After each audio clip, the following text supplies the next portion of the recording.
I'm Dr. Grenier, or Dr. G to my students, or just Joe to anybody else that's an adult. I am a lot of things. I'm a mathematician. I'm a Marine Corps veteran. I'm a vegetarian. I am engaged to a wonderful human who's in another room next door.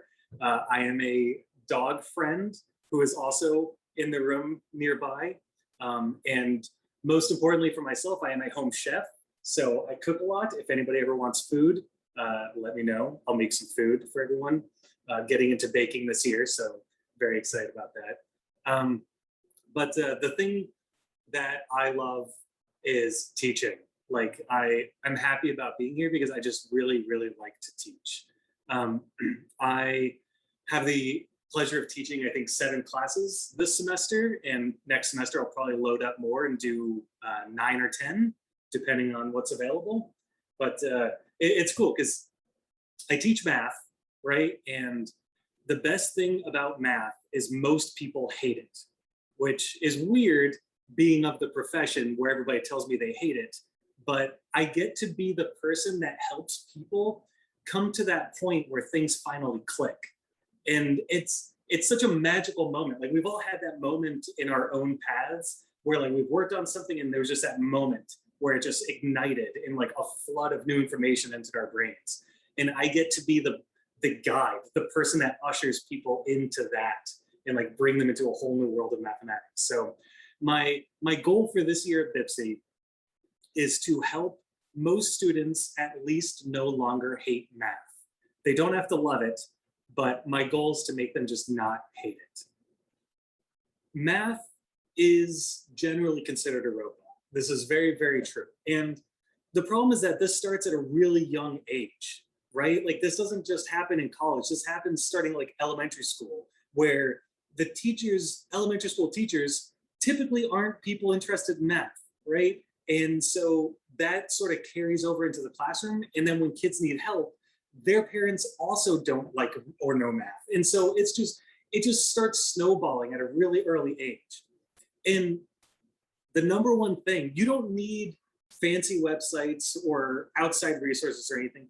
The thing that we need most of all is to just stop hating on it. If we stop telling our kids that math is hard, they'll stop thinking that math is hard, right? If you don't dread writing an essay, then you just get it done, you know? And the same thing is true about math. If we just accept that math is everywhere, and it's not about functions or equations or whatever nonsense, it's just everyday logic. I mean, that's what I tried to teach for like college algebra and below.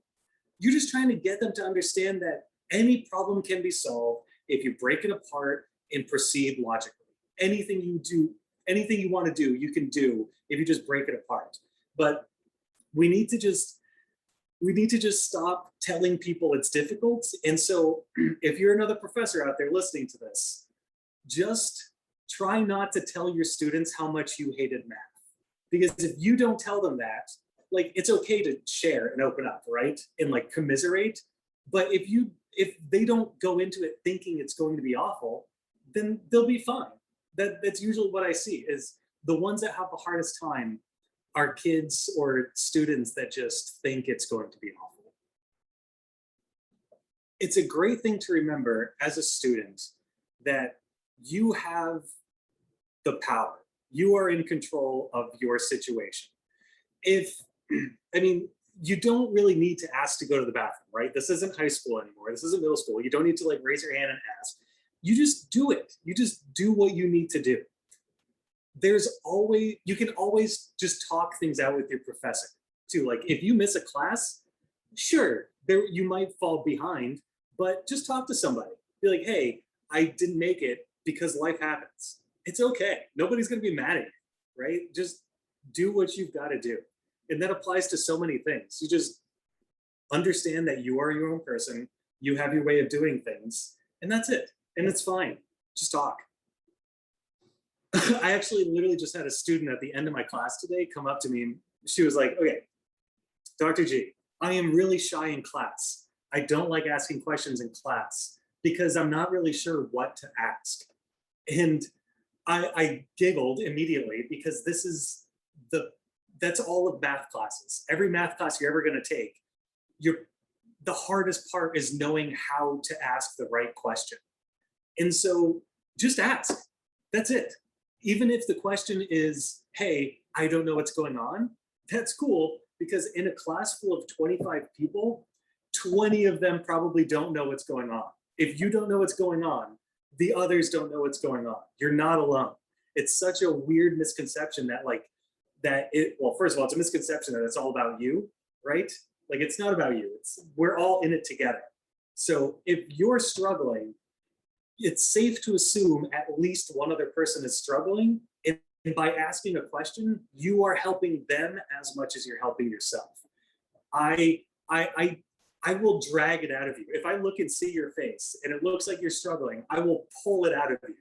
I will point to a line and be like, okay, does this line make sense? Yes? Okay. Does this? No? Cool. Let's just figure out how we went from line to line. That's it. Just ask the things. It's also like, if you're paying for tuition, take advantage of this, right? You've got a professor for a reason. Take advantage of this material. Take advantage of having somebody to interact with. Just ask the things, always. Students think before coming in that they have to know the material already. They think that before class, you should know what I'm going to do. But like, that's not true. And I actually, I play with that idea pretty often. So in my calculus class, I was demonstrating limits, and I was like, cool, so what's the limit of this function going to be? And they just sat there and they're like, oh, I've never done that. And I was like, yeah, you haven't. That's the point of this class. So here's how we do this thing. And I just sort of like riff off of that. Every class that I do, I'll ask them what this function looks like. And they're like, should we know that? I'm like, no, you shouldn't know that.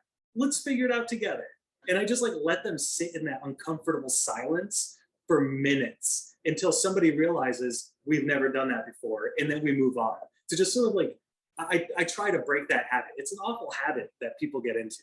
But you're right, like in history classes, nobody expects you to know what happened in 1861, until you learn about the Civil War, you're not gonna know. So my teaching philosophy is every person is different, but we're all basically the same. So I teach to a general audience in my class, but I am very big on watching and observing body language. That's like how I do almost all my teaching. I just watch their faces, see if they're like sitting uncomfortably, if they're zoning out, whatever it is, and then I grab it. And I'm like, okay, this person's clearly just gone.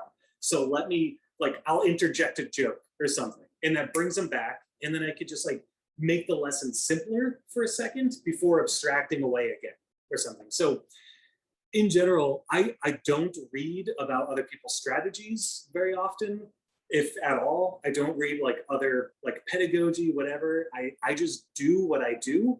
And if it works, I keep it. If it doesn't, I do something else, because every student learns their own way. So I just do what I feel like they need me to do. That's it. How do you know what they need? It's a gut, it's just an instinct, like it's, this is a hard question to answer, because I don't know how I know. I just know, I know what I think they need, and I do that, and it just works. Like I've been teaching since I was 17 years old. So it's just like, I think it's just like a built up intuition thing where I just like am used to the common problems that students have, like the typical roadblocks for each class. I know where they're going to get stuck. And I mean, I have a PhD in math, so I know the material really, really, really well. And so at this point, I just know everything from like elementary school to graduate school and beyond so well that I know where the sticking points are. And I don't know, it's just instinct. I don't know. But at the end of the day, teaching is fun. Teaching, like, at least for me, it's really great to just finally be in the classroom, and you just get to talk to so many people and like get to know their names. The worst thing as a teacher you can do is not engage with them at an individual level. So get to know their names, learn about their lives at some level, and just be a part of their lives. If you do that, make that connection, they will like your class and they will do better on tests. If you're a student, same thing. Open up to your professor. You know, you don't have to like tell them your deepest, darkest secrets unless you want. It's weird, but you can. And just get to know them. Like, just remember that we are all people. If your professor is like going too fast, ask them to slow down. If your professor seems like they're like really mean one day, remember they might have stuff going on. Ask them if they're okay. It works both ways. So just don't forget, everyone, that we're just people. You know, we're professors, we're students, but we're just people too.